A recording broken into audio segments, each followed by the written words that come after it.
Presentó Santander. Conoce la forma correcta de proteger tus datos en santander.com.uy. Bioxel. Sebel. Casmu. Afiliate por el 1444 o en casmu.com.uy. Renault. UTE. Catunasí. Terminal Cuenca del Plata. Terminal especializada de contenedores Puerto de Montevideo. Seguro Americano. La medicina privada a otro nivel. Inco. CUTSA. FNC. Soñamos un futuro con más motivos para brindar, porque antes que todo estás vos. Salus. Orgullo de nuestra naturaleza. Estudio Brun Costa.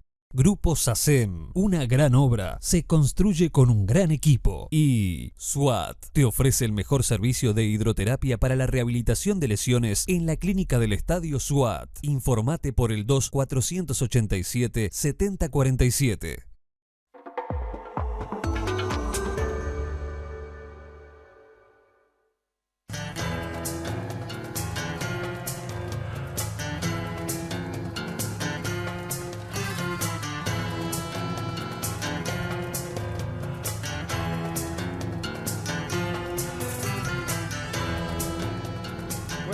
Gracias por estar ahí, estamos en La Mira, estamos en BTV. Más adelante vamos a tener a Federico Comesaña y Alejandro Ferreiro con un informe sobre la inteligencia artificial. Este fenómeno que ya dejó de ser una idea de futuro, que es tan apasionante como inquietante. Pero en este primer bloque estamos con el presidente de FENAPES, José Olivera. Gracias por estar, José. No, gracias a vos, Gabriel, y un saludo a la teleaudiencia. ¿Cuál es el problema con la reforma educativa? Varios problemas. Yo creo que hay, Gabriel, que analizar distintos componentes que hacen a esta transformación educativa en curso. Hay un fenómeno muy interesante que vos como comunicador tal vez lo puedas explicar en algún sentido mejor que yo. No hay en la historia reciente de la educación pública uruguaya una transformación tan publicitada, tan fuertemente anclada en una estrategia de marketing y sin embargo buena parte de la sociedad sigue diciendo que desconoce la perspectiva, los planteos de esta transformación educativa, y aquellos que dicen conocer a algunos de sus componentes tienen una posición mayoritaria de rechazo a la misma.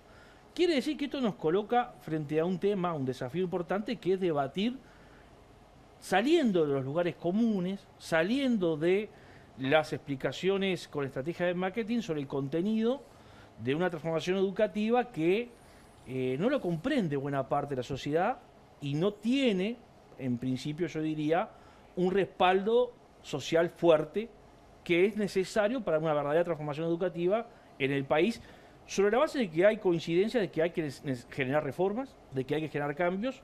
El problema es con qué sentido, cómo se construye y para qué. Y en esa discusión de el cómo se construye, para qué y en qué sentido, es donde está faltando diálogo social y político. Pero en lo que hay, en lo que se anunció y en lo que vos podés comprender, o que FENAPES puede comprender, ¿qué es lo que rechaza concretamente? A ver, la educación por inversión, no por contenidos, sino por competencias. Bueno, esto implica una discusión de carácter ético y político, porque aquí hay un proyecto ideológico detrás de ese planteo, aunque los que la promuevan digan lo contrario. En el mundo, ya hace por lo menos 30, 40 años se viene discutiendo la educación por competencia como una forma de un cambio de paradigma muy importante, donde la educación deja de estar al servicio del individuo para potenciar sus habilidades, sus destrezas, su inteligencia, y lo lleva al adiestramiento de un conjunto de competencias que en función de determinado contexto son las que se van a enseñar. Y este adiestramiento claramente lo que anula es la capacidad de desarrollar todas las potencialidades humanas, y este es un tema muy complejo desde el punto de vista de que esas competencias que están inconexas, que las determinan un actor externo al sistema educativo, condiciona fuertemente el futuro de las nuevas generaciones. De hecho, hay autores que comienzan a hablar de la educación en competencia como parte de un proyecto de creación de una sociedad de la ignorancia, por lo cual hay que reflexionar fuertemente sobre el contenido ideológico y político del planteo, que no es novedad. Pero, por ejemplo, Filgueiras ponía un ejemplo y decía, hablemos de los ríos y del impacto que generan en el medio ambiente, lo importante que los ríos son, y no necesariamente recordar los ríos de memoria. Tratemos de interpretar un texto sin necesariamente saber cuáles son adverbios y cuáles no. Porque la verdad, José, es que después en la vida vos sabés cómo es. Te sirve la ecuación de segundo grado, yo me la pones ahora, no sé hacer, ¿entendés? El planteo es relativamente correcto. ¿Y por qué digo relativamente correcto y no lo digo incorrecto del todo? Primero porque muchas de estas reformas se hacen desde la sospecha hacia los docentes. Primer punto que nos parece que nos coloca en un problema bastante difícil de dilucidar. Hay una sospecha hacia el docente. De hecho, en esta transformación educativa, cuando se recorta el presupuesto, faltan docentes, no se han cubierto los cargos, se crean supermentores que van a tener la función de controlar lo que hace el docente dentro del aula, cuando ya la administración disponía de un servicio inspectivo que tendría que orientar el trabajo docente. Segunda cuestión, hay mucho escrito sobre educación de actores que jamás en su vida pisaron un aula. Entonces dicen, en este marco de sospechas al docente, el docente lo que hacía era hacer una enseñanza repetitiva. Bueno, eso no es así, porque en esta transformación educativa se aíslan dos componentes centrales de los procesos de aprendizaje y de los procesos de enseñanza, que son al docente y al conocimiento. Entonces, pero eso no los inhabilita. Perdóname que entre en lo personal. Sí. Vos no sos docente. Sí. ¿No sos docente? Soy docente, ¿por qué no? ¿Das clases? No, trabajo como adscriptos. Estás como adscripto. Sí. No das clases. ¿Sos titulado como docente? No, señor. Eso no te inhibe a vos de hablar de la educación. No, de hecho, te traigo a vos para hablar de la educación. Pero, Gabriel, hay una práctica distinta. Yo estoy inserto hace 30 años en el sistema educativo, trabajo con docentes, participo de los espacios de coordinación, entiendo los problemas que se generan en el aula a partir del diálogo permanente con los docentes de aula, con los orientadores pedagógicos, con los equipos de dirección. Es decir, hay una práctica constante que uno va desarrollando. Y muchos de estos académicos jamás en su vida pisaron un aula. Y parten de la sospecha de acusar al docente de no ser más que una transmisión repetitiva de los conocimientos. Y esto no es así. El aprendizaje supone sus tiempos, sus formas. Hay que recrear el conocimiento, explicarlo, darle las bases de por qué ciertas afirmaciones, en qué elementos se sustentan. Hay que ver en qué medida el estudiante comprendió y puede explicar eso que comprendió, pero no reducir el conocimiento a una mera aplicación práctica. Pero que es lo que se busca con esta transformación educativa. Sabés que hemos tenido choques con el gremio de la educación. Yo he sido muy duro con el gremio de la educación. No quiero llevar esta entrevista a una discusión. Pero cuando vos decís, se desconfía del docente, ¿verdad? Sí. Los gremios docentes estuvieron en contra en su momento de los liceos de tiempo completo. Sabés que estuvieron en contra. Los resistieron porque era rama, era la reforma rama. Hoy son la panacea. El plan Ceibal, Vázquez tuvo que meterlo por el costado para no chocar con los gremios docentes. O sea, ¿qué te quiero decir, José? Que vos hablabas en el arranque de una concepción ideológica. Sí. Ustedes también tienen una concepción ideológica. Claro, no la negamos. Parece lógico, ¿no? Por una cuestión de honestidad intelectual y política, Gabriel, no la negamos. Fíjate tú que uno de los principios básicos del Evo 21, que hoy se disuelve, es su supuesta apoliticidad, su falta de concepción ideológica del mundo y de las cosas, cosa que es imposible, en el campo del humano, es imposible. Como cualquier otro campo. Obvio. Entonces, no es que nos opusimos, el problema es que hoy estamos reeditando algo que le hizo mucho mal al sistema educativo, que fue fragmentar el sistema educativo y a una parte, la que formaba parte de la transformación educativa o la reforma educativa de ese entonces, se le puso todos los recursos mientras se dejó morir a la otra parte del sistema educativo que no participaba de la reforma. Y de hecho, si la reforma no avanzó, fue por falta de consenso entre los propios partidos políticos que la sustentaron en su momento. Como hay en esta transformación educativa muchos componentes que no tienen el consenso total de quienes llevan adelante el gobierno mayoritariamente en la educación. Pero a ver, el último paro, no voy a entrar en el paro como herramienta, el último paro, ¿cuánta gente lo votó?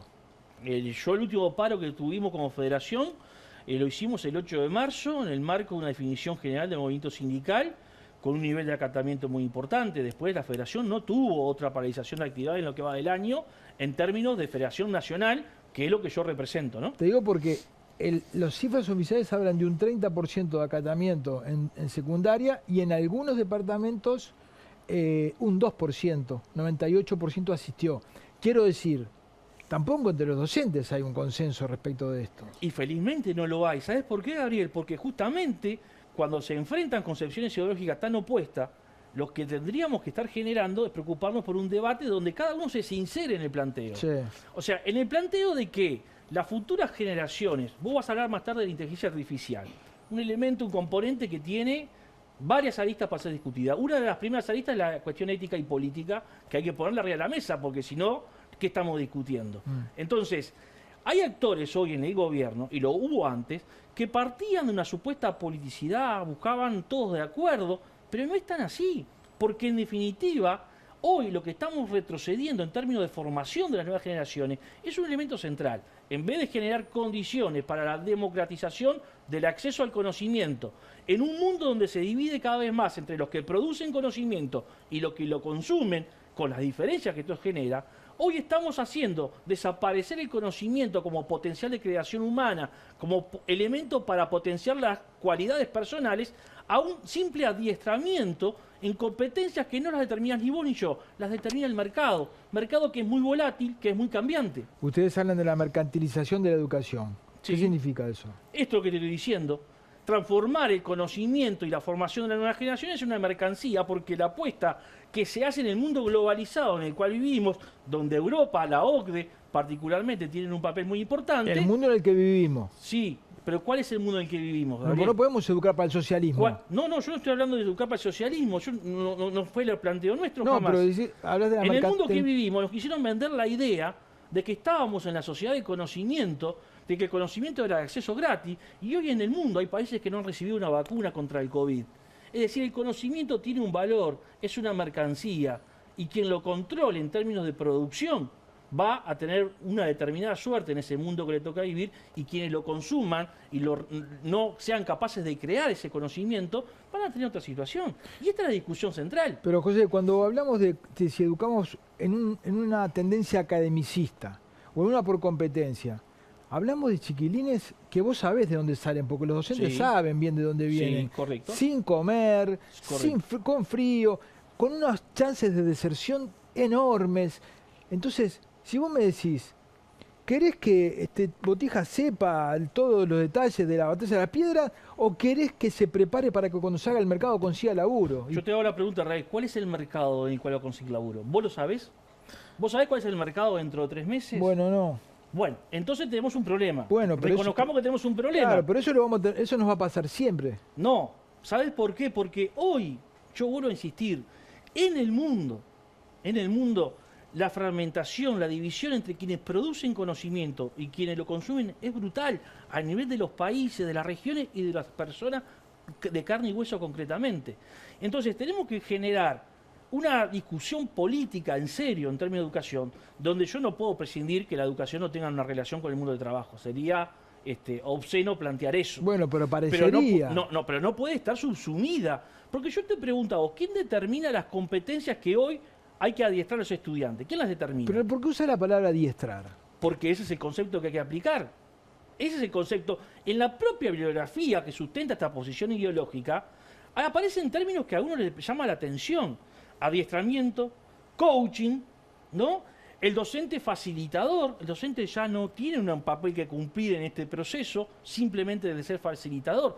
Todo un lenguaje empresarial introducido en los procesos de enseñanza y de aprendizaje. Como contrapartida, José, si yo lees ese sitio que tienen en FENAPES o en ADES, con todo respeto, pero parece un pasquín troquista, ¿viste? O sea, los lenguajes que usan, ¿viste? Términos marxistas todo el tiempo, y la mercantilización, y el mercado. Entonces, si tenemos dos visiones ideológicas contrapuestas, en el medio están los chiquirines. Correcto. No me digas, ¿viste? Que entre esas dos concepciones distintas que hay, y el desastre que somos, porque estamos últimos en América en egreso de secundaria, no me digas que no hay algún punto de acuerdo donde en lugar de conflicto veamos una educación más o menos funcionando. Mirá, Gabriel, el problema acá está resumido de muy mala manera, me parece, porque en realidad los resultados son consecuencia de las políticas que han definido desde el sistema político. No las definimos los docentes. Decir que los docentes han definido la política educativa, por lo menos en los últimos 40, 50 años, dictadura mediante, no es cierto. Han incidido mucho, José. ¿En dónde han incidido? Y te pongo un ejemplo. ¿Dónde han incidido? El ProMejora. Pero eso fue una definición política que no se lo apoyó. Pero yo puedo tener una posición no la pusieron, contra... pero a ver, el Promejora, un plan Pero, piloto Gabriel, que ocupaba 3% de los liceos, no Gabriel. lo pudieron aplicar en Montevideo porque ADES sabían que le paraban todo. Vos date cuenta, ¿entendés? Pero eso que asuman responsabilidad política quien está al frente del sistema educativo. Yo tengo la responsabilidad ética y política como trabajador de la educación de dar mi punto de vista sobre los distintos proyectos que se llevan adelante. Después la administración resolverá si los aplica o no. Podrían haber tomado el camino de esta administración, que es la imposición. Y ahí tenemos a un sistema educativo que este año lectivo tiene uno de los peores comienzos de año de los últimos 20 años. Pero hay mejor ¿Dónde? reparto de horas.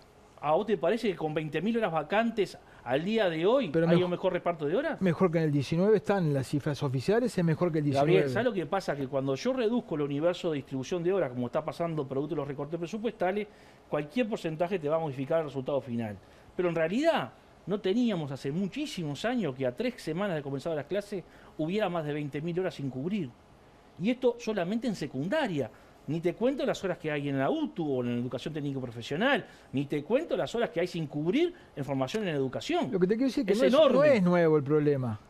No No es nuevo. es nuevo el problema, pero habíamos encontrado una solución que esta administración desechó. Lo que pasa es que la solución iba en el sentido contrario de la línea política que este gobierno quiere, que es retomar el control político de la educación. Siempre lo tuvieron, La nunca lo solución, perdieron. la solución era darle a ustedes... Es un eufemismo, las- Gabriel. ¿Cuál era la solución? Salgamos de los lugares Pero comunes. decime cuál era la solución, Pero, José. la solución fue la que hicimos a partir del ¿Cuál era? 2012-2013. ¿Cuál era? Elección escalonada, con un cierto orden, donde a mediados de octubre elegía formación en educación, a mediados de noviembre elegía secundaria, a mediados de diciembre elegía educación técnico profesional.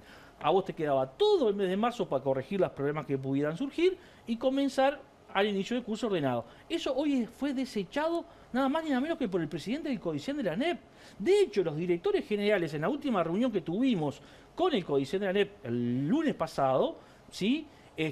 Decían que habían tenido estos problemas. Sin embargo, la administración dice, no, esos problemas no existieron, no son importantes, y tenemos esta situación donde todos los días, incluso el propio presidente del Codicen de la ANEP, los padres le están reclamando la falta de docente en las aulas. Lo que pasa es que después de tantos años en los que el poder político no tenía el control, porque no tiene el control de la educación, José. Nunca lo perdió, Gabriel. Es un eufemismo. Salgamos de los lugares comunes.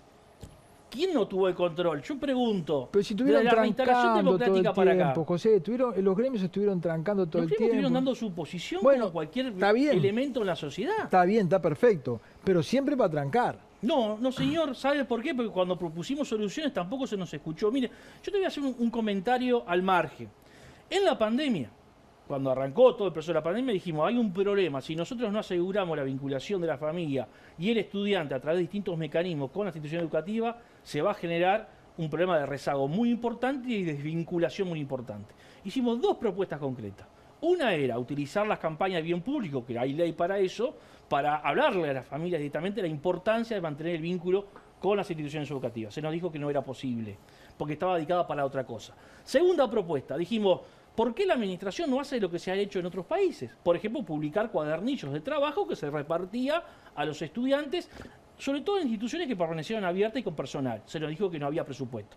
Sin embargo, nos encontramos hoy que esta transformación educativa tuvo una campaña de bien público para su difusión y que todos los días el Códice de ANEP aprueba licitaciones asignadas a distintas empresas para publicar, para imprimir folletines de la transformación educativa. Entonces la pregunta que uno se hace, ¿las opciones políticas son responsabilidad de los docentes o de quienes gobiernan? ¿Las qué? Las opciones políticas, las resoluciones que son políticas, ¿son responsabilidad de los docentes o de quienes gobiernan? Deberían ser de quienes gobiernan, pero con ese criterio, vos deberías decir, bueno, en estas diferencias que puede haber entre el sindicato y el gobierno, no se puede desconocer que el sindicato es una corporación sin ¿Y el 21 qué era? Pero yo te pregunto. Pero el U21 no está en juego acá. Ahora no está en juego porque definió existe, esta política, Gabriel. Pero bueno, es el gobierno que la asumió. Si querés, definió esta política. Está bien, pero el gobierno este programa lo instrumentó, el gobierno lo difundió y lo articuló el 2021 con apoyo de medios de comunicación y de periodistas. El gobierno... ¿O no? Eso que ustedes dicen, ustedes tienen una película con el U21 realmente, pero... no tengo ninguna película, la sociedad lo vio actuar, el gobierno Gabriel. ganó las elecciones, José. Sí, estoy de acuerdo, nadie lo cuestiona. Fue la mayoría, lo eligieron para gobernar. Sí. Ustedes son un sindicato que defiende los intereses de los docentes. Sí. no de los alumnos. No, también de los estudiantes, porque cuando yo peleo por presupuesto, cuando yo peleo por bajar la cantidad de estudiantes por grupo, cuando yo peleo por la mejora de la infraestructura, cuando yo peleo por el equipamiento, no estoy pensando en los docentes, Gabriel. Estoy pensando en los estudiantes. Cuando haces paro no pensás en los estudiantes. Sí pienso también, porque a veces el paro es la medida. Pero hay diferencias que son ¿A notorias. cuántas madres dejás tiradas con los gurises que no saben ni qué hacer, José? ¿Pero y qué hacen los sábados y los domingos? ¿Qué hacen los periodos de vacaciones? Bueno, pero vos tenés la responsabilidad de lunes a viernes de encargarte. Pero no nos zambullamos en el tema del paro. Yo voy a este punto. El gobierno fue elegido para gobernar. Sí. Te está poniendo una reforma educativa que no te gusta por un montón de razones. No, pero no me gusta a mí, no. No es un tema personal, primer punto, que yo sé que no lo está haciendo en esos términos, lo que me queda claro. Yo te pregunto lo siguiente. Hacé el ejercicio, vos que sos periodista y te gusta investigar mucho, de encontrar una sola resolución de las asambleas técnico-docentes, que son los organismos asesores de la administración, o de una asociación profesional, asociación de profesores de química, de física, de historia, alguna que haya sacado una resolución a favor de lo que se está haciendo. No vas a encontrar ninguna, Gabriel. ¿Sabes por qué, lisa y llanamente? Porque este modelo que se importa, que se trae al Uruguay, ¿sí?, es un modelo que ha fracasado en muchas partes del mundo y hay países que ya están de vuelta. La formación por competencia, en función de competencias determinadas por el mercado laboral, hoy está superada esa visión. Porque entre otras cosas, ni vos, ni yo, ni el Estado uruguayo puede prever cómo se va a comportar el mercado laboral dentro de 2 meses, producto, entre otras cuestiones, más allá de las especulaciones financieras y del capital financiero transnacional, de los cambios técnicos, tecnológicos, científicos que se está viviendo en este cambio de época. Ustedes que con esto de los paros, etcétera, ¿no?, muchas veces tienen mala prensa. Hubo una persona acá que les endilgó, les atribuyó el mayor elogio que yo recuerde que les hayan dado a los sindicatos docentes y a los docentes en particular, que fue el expresidente Tabaré Vázquez, cuando declaró la esencialidad en la educación. Un error. Porque por primera vez escuchaba a alguien decir que la educación era esencial. Y ustedes eran trabajadores de un servicio esencial. No cuadra en ninguna definición técnica, jurídica, eso que estás diciendo. Claro, pero no es jurídico esto. Yo te estoy diciendo. Es una decisión política. Es político, es político. Dicho por actores entonces, ustedes dijeron no, política. Nosotros no queremos ser esenciales. Entonces, después, ¿cómo querés que te traten bien si no que vos considerás que la educación no es un servicio esencial? A ver, Gabriel, ¿es un servicio esencial o no la educación? En los criterios de la OIT, que es lo que rige el derecho colectivo del trabajo, no. ¿Y a vos te parece que ese es el criterio con el cual vos te manejás en la vida como hombre de la educación? Es más, el trabajo esencial nuestro es un compromiso ético y político, porque cuando vos decías muy bien que los gurises van con hambre y se nos desmayan en las aulas y no hay respuesta institucional, y ahí está el docente haciendo colecta, buscando donaciones, etcétera, etcétera, ahí estábamos mostrando sinceridad. Cuando los gurises van con frío porque no tienen ropa y vamos e informamos a los roperos solidarios, ahí está la esencialidad del trabajo docente. Cuando atendemos en solitario las situaciones de violencia intrafamiliar, porque no tenemos los recursos dentro de la institución, pero tampoco fuera, ahí está el compromiso. Cuando desfilamos por los juzgados ante estos hechos sin tener un solo apoyo de la administración, aunque sea con un abogado, ahí está el compromiso esencial con la educación. Entonces, no confundamos los términos. Hay servicios que la propia OIT y el Uruguay los reconoce y nosotros los aceptamos, son esenciales. Y hay servicios que no lo son. No estás hablando de una perspectiva jurídica. Vos hablas de una perspectiva jurídica. Laboral, que es la que corresponde aplicar en este caso. Bueno, pero políticamente, como definición política, decir que la educación es esencial en este país es importante. Pero quedó solo el presidente Tabaré Vázquez, ¿vos sabés? Y claro, ¿cómo no va a quedar solo si en este país la educación se cae a pedazos hace 30 años? Quedó solo porque tuvo hace crítica. 30 años que se cae a pedazos, José. Yo diría mucho más, Gabriel. Bueno, más todavía. Muchísimo más. Muchísimo más. Porque muchísimo hay que más. pensar de qué educación estamos hablando. Es natural que se quede solo. Pero, si yo no veo acá a nadie que le ponga el cascabel al gato. ¿Sabes qué pasa, Gabriel? Que algunos han cambiado su discurso hoy.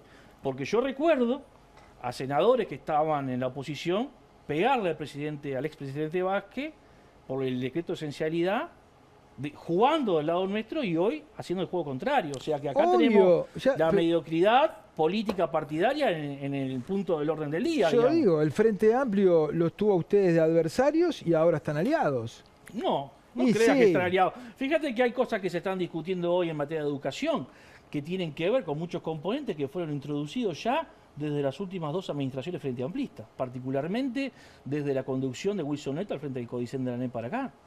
O sea, si tendríamos diferencia también ahora, con José, el Frente Amplio. Porque digamos, vos decís, hay consenso de que hay que hacer cambios, ¿verdad?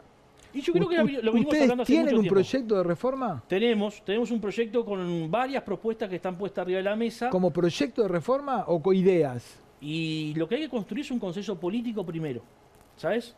Un consenso político con un fuerte blindaje social.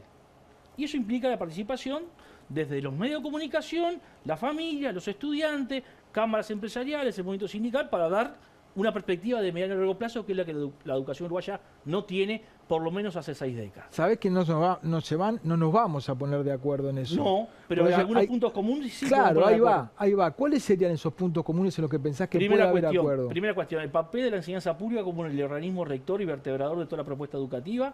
Hoy es necesario ponerlo arriba de la mesa como condición previa para llegar a algunos acuerdos. Segundo, definir el esfuerzo macroeconómico social de sostener presupuestalmente al proyecto al que se acuerde. Porque uno de los grandes problemas que tenemos en la educación son estos vaivenes presupuestales que no te permiten a vos planificar ninguna propuesta educativa en términos de mediano y largo plazo. Tercera cuestión, la participación ciudadana. Vos decías, los partidos han tenido desde la década del 70 para acá el control absoluto del sistema educativo. En la NEP estamos hablando. Es más, lo han administrado como una empresa pública más, es más, diría yo, hasta ha sido premio consuelo para muchos políticos fracasados que no llegaron ni a diputado ni a senador y le dieron como premio consuelo dirigir la educación. Desde esa perspectiva es donde se comienza a generar el deterioro educativo que hoy arrastramos. Cuarto elemento, hay que conformar 4 o 5 pilares básicos. Uno de ellos tiene que ser, sin lugar a duda, la democratización del acceso al conocimiento, con todo lo que eso implica, a partir de la cual construir una propuesta educativa con el blindaje social, el blindaje político, el refuerzo presupuestal, y después llamaremos a los técnicos para ver cómo se traduce eso en propuestas concretas de planes, programas, propuestas curriculares. Te das cuenta que hay un elemento que no mencionás, ¿no? En otras naciones los docentes son reconocidos socialmente, Sí, pero no solamente por una política de Estado, porque personalmente están titulados, están bien formados. No mencionaste la formación docente. la formación docente es un componente más Pero dentro no de lo ese proceso. mencionaste, pero no lo mencionaste. Pero yo te pregunto. Pero Uruguay tiene un altísimo estándar de formación docente. Es más, la están deteriorando con la propuesta que tenemos hoy. Pero El si- problema es que cuando vos ¿Qué porcentaje hay de docentes titulados? en secundaria están en el entorno del 70%. ¿Y en los maestros? El maestro llega al 98%, no, el maestro 100% en el caso del magisterio. Porque hay una política de Estado desde hace muchos años. ¿Y por en qué ese tanta sentido. diferencia? ¿Por qué ese 30%? ¿Qué pasa? ¿Por qué no se Porque por qué no hubo tenemos una todos? política sistemática de los distintos gobiernos de promover la formación docente a nivel de educación media. Incluso este guarismo, en el caso de educación media, es más bajo en educación técnico-profesional. En la, por la el auto especificidad. es más bajo. Exacto. Entonces, cuando vos no tenés una política sistemática de promoción de la profesión docente, que no solamente es la formación, sino también hacerla una formación atractiva. Por eso la importancia del presupuesto, porque vos ahí tenés que hablar de salario, de condiciones de trabajo, de perspectiva de desarrollo profesional docente. En el mundo, hoy, uno de los grandes problemas que tienen los sistemas educativos es retener a los docentes con formación, porque muchas veces encuentran mejor desarrollo de perspectiva profesional en otros ámbitos laborales que no son específicamente en la educación. Eso también pasa en Uruguay. Por lo tanto, también ahí hay que poner el acento. Pero hoy, yo diría, es un problema que hay que incluirlo sin lugar a dudas. Ahora, ¿no son en ningún aspecto una parte del problema los docentes? Mirá, yo creo que hay una apuesta, un lugar muy común que quienes promueven proyectos de esta naturaleza, que tienen un contenido, voy a insistir, ideológico muy pesado, se asientan, y es en el factor docente. El factor docente está presente en todo el mundo cuando se promueven reformas de este tipo. Y te voy a citar una obra, porque yo leo mucho, me formo a pesar de no tener titulación completa, del Banco Mundial. Mirá vos, el Banco Mundial dice en uno de los informes de Aprender, cualquiera que nos está mirando puede ubicar, dice una cosa muy interesante en un estudio sobre América Latina y el Caribe. Dice que analizada la situación país en esta región, el único país que se exceptúa de lo que el banco afirma es Cuba, textual, lo dice el Banco Mundial, no quien habla. Dice, el único responsable del fracaso educativo son los docentes. Y a partir de ahí se construye toda una política de desconfianza hacia el sector docente que está presente aquí en Uruguay. Se repite como una especie de mantra. Pero no digamos que es el único. Pero no le cabe ninguna responsabilidad así. Y, no, y tendremos la... Pero a ver, ¿por qué uno quiere ser parte de la solución? Yo te pregunto, ¿qué parte del ¿Por problema qué? son? Y tenemos muchos. Una de las cuestiones que siempre he insistido es, por ejemplo, no haber tenido más decisión, más firmeza, como otros sectores corporativos, ya que nos dicen ustedes son sectores corporativos, por ejemplo, de pelear fuertemente por el desarrollo profesional, por la formación permanente, por la mejora de las condiciones de trabajo. Hoy se están deteriorando, todos esos elementos se están deteriorando. Bueno, ahí los docentes tenemos que reaccionar, que ahí está en juego también muy buena parte de nuestra práctica e incluso hasta de nuestra propia salud. Para cerrar, ¿qué pensás que va a pasar con esta reforma? O sea, con estas medidas, llamale como quieras, ¿que ustedes las van a tener que aplicar? ¿Cómo están? ¿O van a resistirlo? Mira, el problema, Gabriel, en estos momentos es que nadie tiene claro de qué consiste ni qué hacer. Esta es la realidad que tenemos país hoy, no el Disneylandia del relato que nos construye el presidente de Codicen de la ANEP. Hoy los liceos, los centros educativos, por lo menos secundarios, están haciendo lo que pueden y lo que entienden. Veremos qué pasa más adelante. Segunda cuestión, yo tengo la convicción que, como tantas otras reformas, pasará por la vida del país y seguiremos ese derrotero de barranca abajo sin que el sistema político se haga cargo de las decisiones políticas que tome. José, te estoy muy agradecido. No, gracias a vos como siempre, ha sido un gusto. Nos vamos a una tanda, ya volvemos.